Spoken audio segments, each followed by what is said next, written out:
صدق اللہ العظیم ان اللہ وملائکتہ یصلون علی النبی یا ایھا الذین آمنوا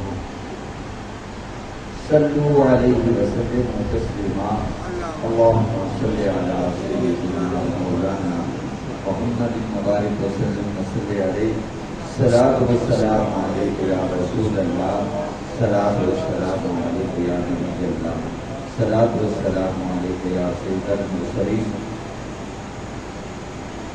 حمد و صلاۃ کے بعد دعا ہے اللہ پاک ہم سب کے بارے قبول فرمائے، جمعۃ المبارک کی رحمتوں اور برکتوں سے مالا مال فرمائے۔ دوستو، اولیاء کی ایک پہچان یہ ہے کہ ان کی زبان ذکر خدا اور ذکر مصطفیٰ سے تر رہتی ہے، بجائے اس کے کہ وہ ادھر ادھر کی باتیں کریں۔ ان کی کوشش ہوتی ہے کہ لبوں پر ذکر خدا رہے یا ذکر مصطفیٰ رہے۔ کبھی ان کے لبوں پر سبحان اللہ، کبھی الحمدللہ، کبھی اللہ اکبر کے نغمات ہوتے ہیں۔ وہ سمجھتے ہیں کہ دل کی دنیا کو تبھی تسکین ہوگی جب اللہ کا ذکر کریں گے۔ چنانچہ اٹھتے بیٹھتے چلتے پھرتے کربتیں بدلتے ہوئے اللہ کا ذکر کرتے ہیں۔ اور حضور اکرم صلی اللہ تعالی علیہ وسلم نے ذکر کرنے والے کو زندہ سے تشبیہ دی ہے اور ذکر نہ کرنے والے کو مردہ سے تشبیہ دی ہے۔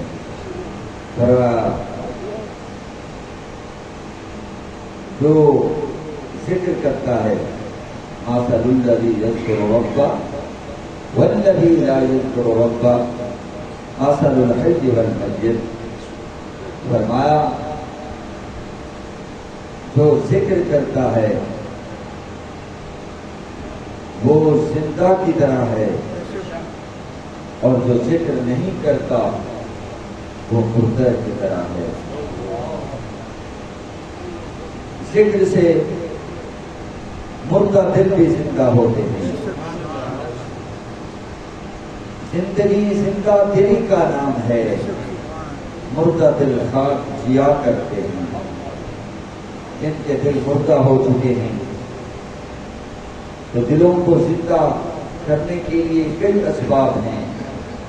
اللہ والوں کے پاس بیٹھے ہیں تو وہ تو مردہ دلوں کو زندہ بھی کر دیتے ہیں، لیکن اگر آپ ذکر الہی کی عادت بنا لیں گے، کثرت سے ذکر کریں گے، تو دلوں کی آلودگی ختم ہوگی، دلوں کے زنگ ختم ہوں گے۔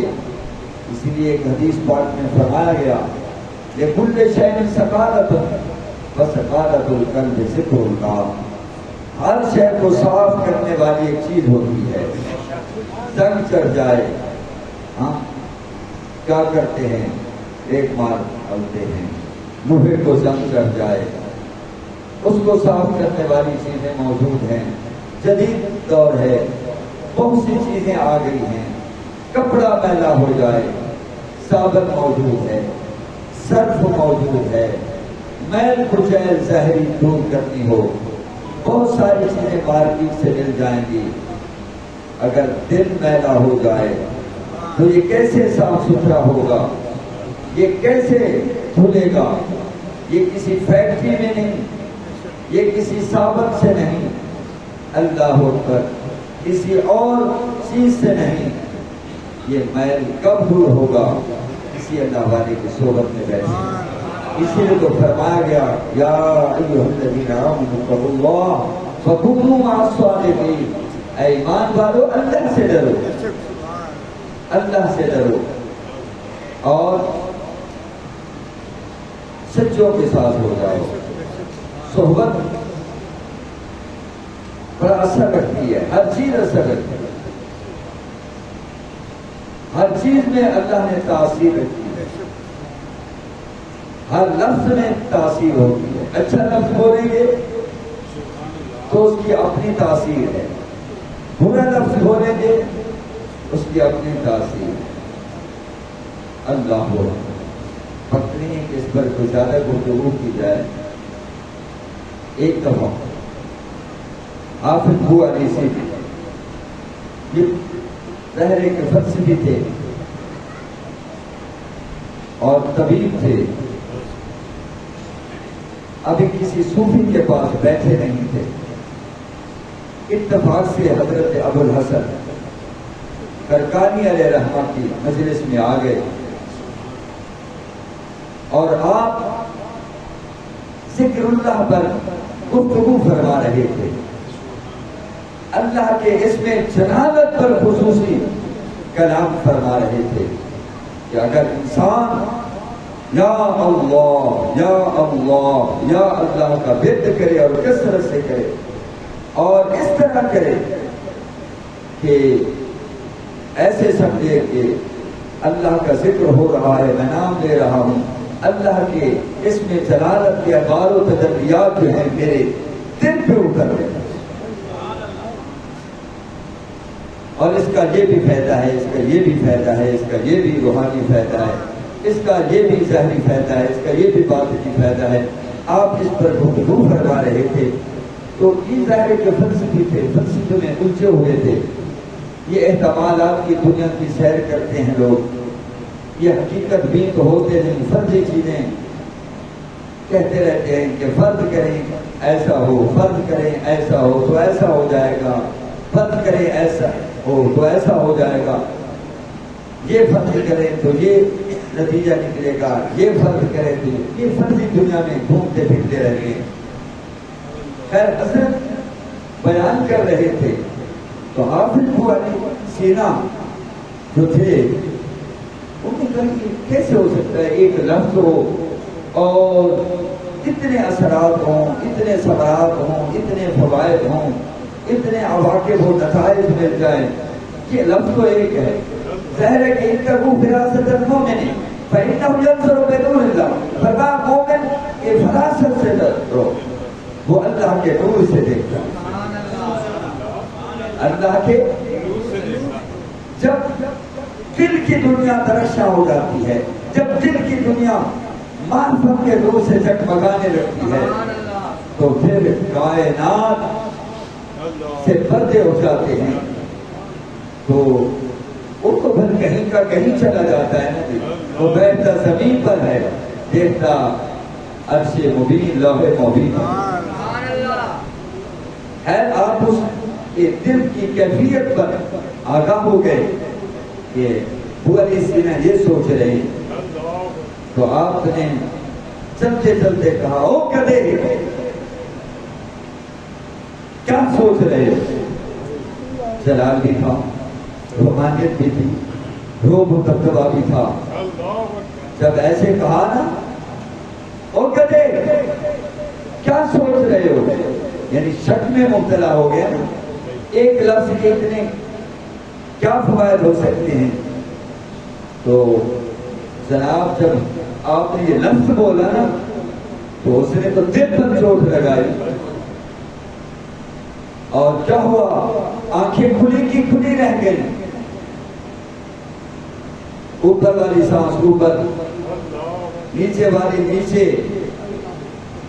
حافظ صاحب کا ایک دفعہ حلیہ بگڑ گیا کہ یہ بھری محفل میں میرے ساتھ کیا ہو گیا، مجھے تو دنیا بڑے فلسفی کے نام سے جانتی ہے، میرے تو علم و فن کا شہرہ ہے اور ڈنکا بج رہا ہے۔ اللہ اکبر، جناب گردن تر گئی، آنکھیں سرخ ہو گئی، منہ کھلا کا کھلا رہ گیا۔ تو چند لمحوں بعد حضرت ابو الحسن خرقانی نے فرمایا کوئی حضرت جی بات سمجھ میں آئی ہے، کوئی بات سمجھ میں آئی ہے، کیا سوچ رہے تھے؟ کہ ایک اسم ہے اور اتنے فوائد. فرمایا دیکھا کہ میں نے ایک لفظ بولا او گدھے تمہارے تن بدن میں آگ لگ گئی, تمہارا منہ کھلا کا کھلا رہ گیا. میں نے تو ایک لفظ بولا, دل کی دنیا میں بھی ہلچل مچ گئی, آنکھیں بھی سرخ ہو گئی, گردن بھی تن گئی, منہ بھی کھلا کا کھلا رہ گیا. یہ دیکھنے ایک لفظ بولا, اگر میں نے ایک غلط لفظ بولا, میں نے کہا کہ صرف میں نے گدھا کہا ہے, تو تجھ پر اتنا اثر ہوا, ذہنی بھی اثر ہوا, قلبی بھی اثر ہوا, جسمانی طور پر بھی اثر ہوا. تو کیا خیال ہے جو دل سے میرے رب کا نام لے, کیا اس کے ظاہر اور باطن پر اثر نہیں پڑے گا؟ دوستو سچ ہے, جاؤ تجربہ کرو. اللہ والوں کی تو شان, بھائی ان کے پاس بیٹھو گے, دیکھیں نماز پڑھیں گے انسان بدلتا ہے, روزہ رکھیں انسان بدلتا ہے, لیکن دھیرے دھیرے بدلتا ہے, لیکن وقت لگتا ہے. مگر اللہ والوں کے پاس بیٹھے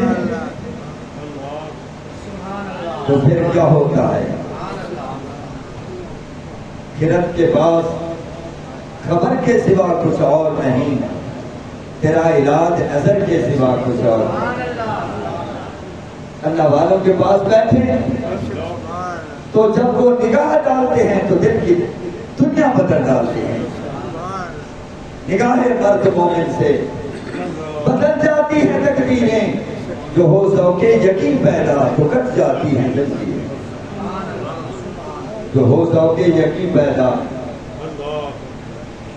حضرت مولانا روم رحمۃ اللہ تعالی علیہ ظاہری علوم پر بڑی مہارت رکھتے تھے, مدرس تھے, پڑھاتے تھے. ایک دن پڑھا رہے ہیں, حضرت شمس تبریز رحمۃ اللہ تعالی علیہ یہ آتے ہیں جو ظاہر و باطن میں بڑا کمال رکھتے تھے, علم ظاہری اور علم باطنی میں بڑا مرتبہ اور مقام رکھتے تھے. مولانا کے آگے کتابیں رکھی ہوئی ہیں, شاگرد بیٹھے ہوئے ہیں, شاگرد صاحب کا تلفظ طے کر کے پڑھ رہے ہیں, آپ پڑھا رہے ہیں. بزرگ جو تھے وہ بیٹھ گئے, بظاہر کوئی قابل ذکر لباس نہیں ہے, پھٹے پرانے کپڑے ہیں. مولانا کی طرف متوجہ ہوتے ہیں, این چیز یہ کیا ہو رہا ہے؟ تو مولانا روم رحمۃ اللہ علیہ نے بڑے عجیب انداز میں جواب دیا, بابا تو نمیدانی, تو نہیں جانتا یہ کیا, تو نہیں جانتا یہ علم کی دنیا ہے, تمہارا علم کی دنیا سے کیا کام. ظاہر علوم کا ایک نظام تھا, بابا چلاتے آئے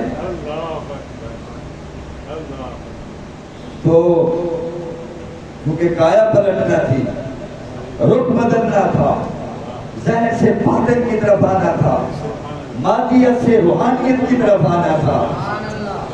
اللہ اکبر. تو بابا نے وہ کتابیں پکڑی, اٹھائی, ساتھ ہی تالاب تھا, کیونکہ پہلے مساجد میں تالاب بنے ہوئے ہوتے تھے نا, دا کرتا وہاں آ کر لوگ وضو بھی کرتے, پھر نماز پڑھتے. وقت کے ساتھ ساتھ طریقہ کار بدل گیا. تو بابا نے وہ کتابیں اٹھائیں, تو پریس تو تھے نہیں, کل نسخے ہوتے تھے, محنت ہوتی تھی, علماء کتابیں لکھتے تھے. بابا نے کتابیں اٹھائیں اور تالاب میں پھینک دیں. اب ظاہر ہے مولوی کا علم تو کتاب میں ہے,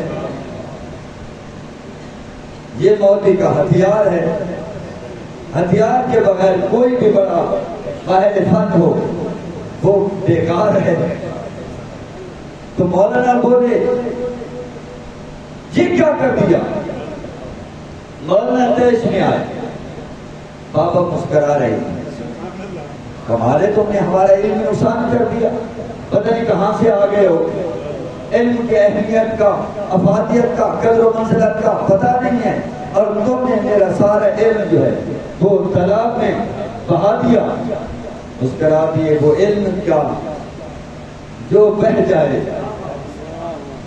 جب بابا نے دیکھا نا کہ اب مولانا کا حوصلہ جواب دے رہا ہے، مولانا کا حوصلہ جواب دے رہا ہے، تو مسکراتے ہوئے تالاب میں ایسے ہاتھ ڈالا، بسم اللہ پڑھی اور کتاب نکالی اور ایسے جناب والا جھاڑتے گئے اور مٹی اڑتی گئی،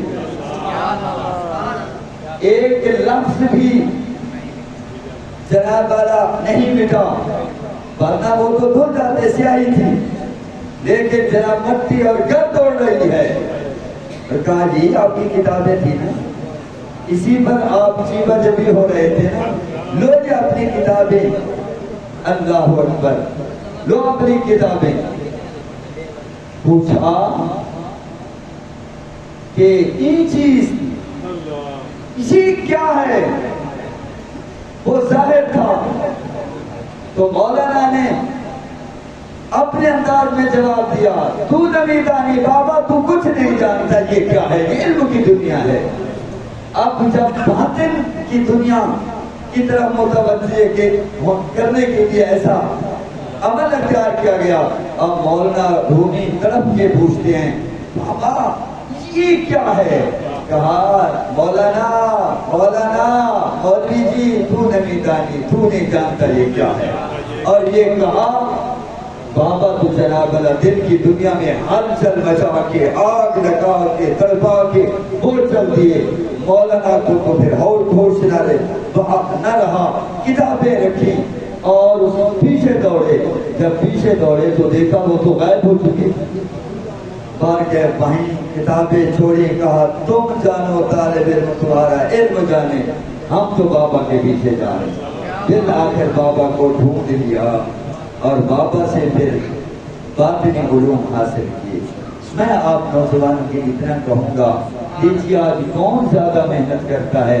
آج کے دور میں اتنا بھی طے کر لینا کہ ہم نے جھوٹ نہیں بولنا، طے کر لیں کہ ہم نے رزق حلال کمانا ہے، طے کر لیں نماز کی پابندی کرنی ہے، ہم نے اللہ کا ذکر کرتے رہنا ہے اور اچھے لوگوں کی صحبت میں بیٹھنا ہے، کچھ نہ کچھ سنبھل جائیں گے۔